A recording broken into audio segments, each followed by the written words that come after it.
Good morning, good afternoon, or good night, and welcome to Command Power, the show in which we discuss all things Magic the Gathering with a focus on Commander. And today we have a brand new deck for you, and just as a quick heads up, this is not a budget deck, although I do think it should be fairly easy to find substitutes for those expensive cards. But before that, just a quick reminder to please click like and subscribe if you enjoy my videos. We're well on our way to 1 million subscribers, and every single click counts. And today's deck is going to be centered around Beluna Grandsquall from the Wilds of Eldraine set. For 1 green, 1 blue, and 1 red. She's a legendary creature, giant noble 4/4 with trample, and permanent spells you cast that have an adventure cost 1 colorless less to cast. She also has her own adventure, which is Seek Thrills for 2 colorless, 1 green, 1 blue, and 1 red. It's an instant that says mill 7 cards, then put all cards that have an adventure from among the milled cards into your hand. So Beluna is a pretty straightforward commander, and that's how we're going to be building her. We're going to be building purely around the adventure theme. There's not really much else to do with this. You're very pigeonholed into that direction. I do think she's a strong commander for that theme because she gives a nice little discount to cards, and the front part of her being a spell that lets you draw a bunch of adventures hopefully is going to synergize very well with the reduced cost that she's giving them. There really isn't much to say about this commander because it's so self-explanatory, so without further ado, let's get started with the list. And we're starting off with Amethyst Dragon. Now this is a decent one because it's a nice hefty beater that also has an adventure that's going to act as removal,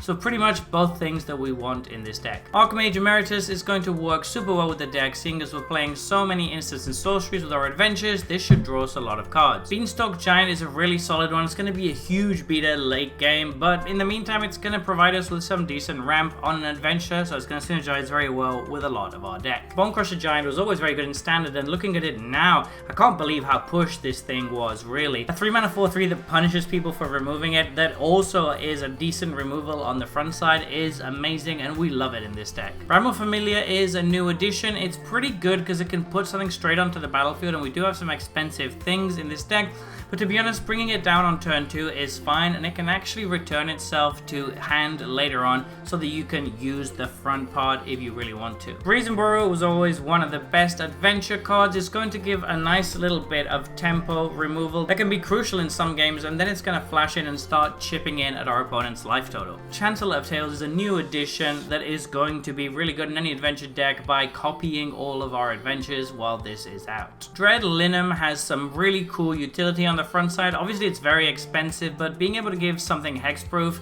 at instant speed is always decent in Commander, even if it is quite overcosted. And then on the other side, it can be pretty difficult to block in some board states and basically guarantees that it's going to trade for a real creature. Edgewall Innkeeper is going to draw you so many cards in this deck. It's basically a must kill, and they're going to have to deal with it or it's going to bury them in card advantage. Elusive Otter is another really interesting card. We're not really taking advantage of the discount from our commander with this, but it is cool that it gets to buff a bunch of creatures and you can sink some mana into that. But then when you cast it for the 1 blue mana, it becomes a really annoying creature to deal with for your opponents. Seeing as you're casting so many instants and sorceries, this could actually get relatively big, and once it does, it can be quite hard to block it, which is annoying. Embereth Shieldbreaker is a decent card on the front side. We love being able to destroy an artifact for just 1 red mana, and then it just turns into a 2/1 creature, which is fine. Emerald Dragon is a decent flyer, but it also has some great utility in the adventure side because there's very few cards that counter triggered or activated abilities,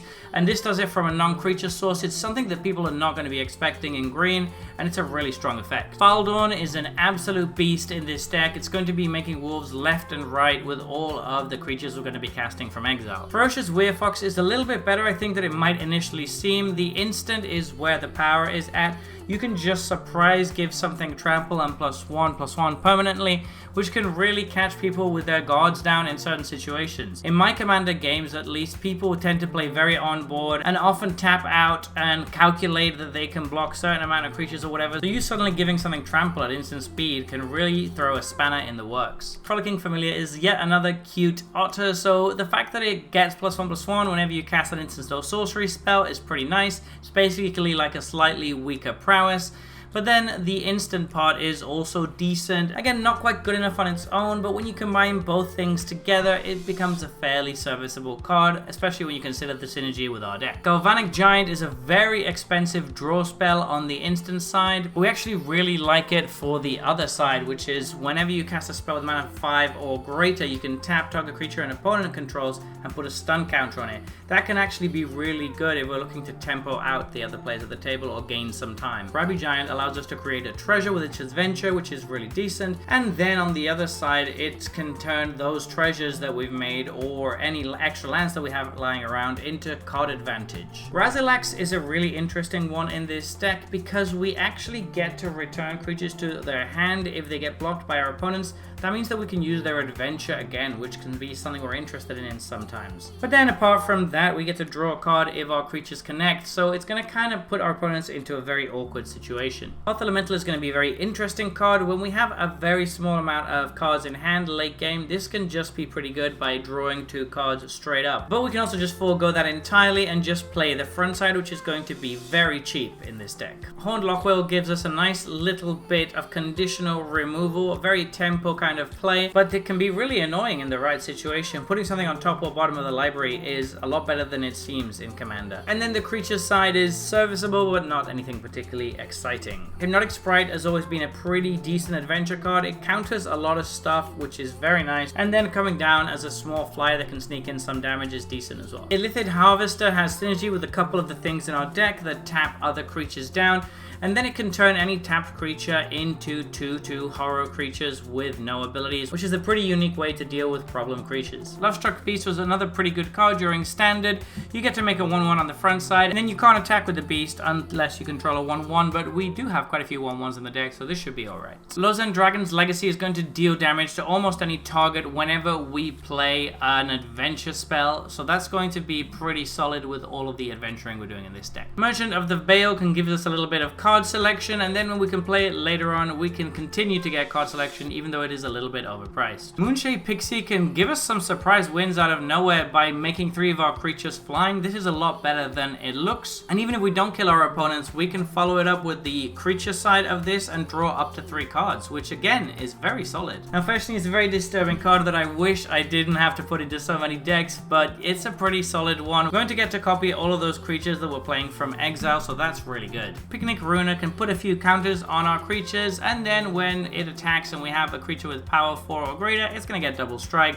Pretty decent card. Questing Druid is really decent card advantage that is also going to grow whenever we play a blue or red spell. This card seems very solid if you get it down early. Rosethorn Acolyte is slightly overcosted, but it is ramp and it is an adventure card, so it's in the deck. Sage of the Beyond is going to give a big discount to our adventure creatures, which when combined with the extra discount from our commander should mean that we're playing them a lot for very cheap. Sapphire Dragon gives us a nice little bit of interaction. It's a decent counter spell, and then it's also going to scry when it attacks or blocks, so it's a pretty solid card. Scalding Viper again gives us a little bit of interaction by bouncing something in the adventure side, but I really like the creature part of this card where our opponents are basically going to take damage every time they play small spells. Commander is getting much more focused these days, so people are playing a lot of cheap things. Sea Hag is another one that I really like by surprisingly giving 2 of your creatures unblockable until end of turn. This can win games out of nowhere. At the front side isn't too shabby either. It can really throw off people's combat math by making all of their creatures much smaller, meaning that they don't trade with yours. Sentinel of Lost Lore can do so many things in this deck, and obviously you want to be choosing more than one mode if possible. It lets you rebuy the front side of an adventure whilst also exiling one of your opponent's graveyards, and occasionally might even hit one of their adventure cards, so it's a very, very solid card. Simon, Wild Magic Sorcerer, should be triggering a lot in this deck, and we're going to be drawing a lot of cards with him. And if we're particularly lucky, we might even get to copy some of our adventures, which is nice. Stormkiln Artist is going to be great in a deck focused around instants and sorceries like this. Stormkiln Vanguard has a really good adventure mode by letting us deal with an enchantment or artifact. And then I still like the creature side as well, which stops it from being blocked by small creatures and ensures it's going to trade with something real.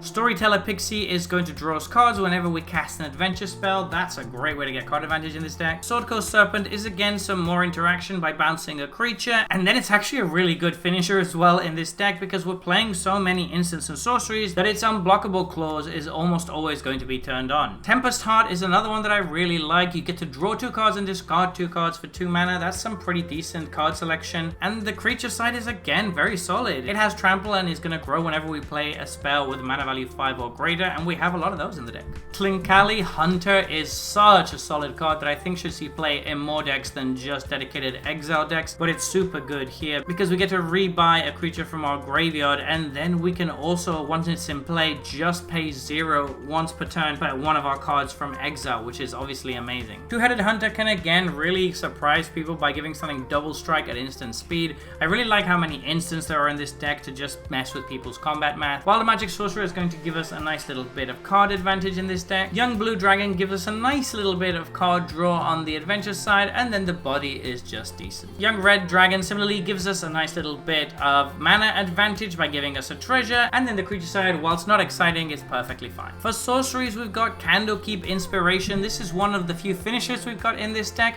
I think this is a great way to try to finish the game by making all of your creatures huge. For instance, Delayed Blast Fireball is one that I think synergizes quite well with the deck, with all of the cast from exile stuff that we're doing, although it should be fairly obvious what it is. For artifacts, we have Lucky Clover, which is going to double all of our adventures. That's amazing in this deck. Monster Manual is a decent way to grab a creature. We are going to be filling up our graveyard with adventure cards, which works very well with the card that we talked about before, Candlekeep Inspiration. Two-Handed Axe is another way to mess with our opponents out of nowhere, and we do have some fairly beefy creatures. For enchantments, we have the Lost and the Damned. This is a really powerful card in this deck because we're going to be playing so many things from exile that we should be getting a lot of 3/3s out of this. And finally for lands, we have the new Edgewall Inn, which is very solid in this deck, seeing as it's going to be able to choose any color we need at the time, and then later on in the game we can trade it in for an adventure card from our graveyard. So there you have it. That has been our Beluna Grandsquall deck tech. What do you think about this one? Are you excited to try it out? Are there any cards that you would add or things that you think I should have removed? Let me know in the comment section below. And if you enjoyed this video, don't forget to click like or subscribe.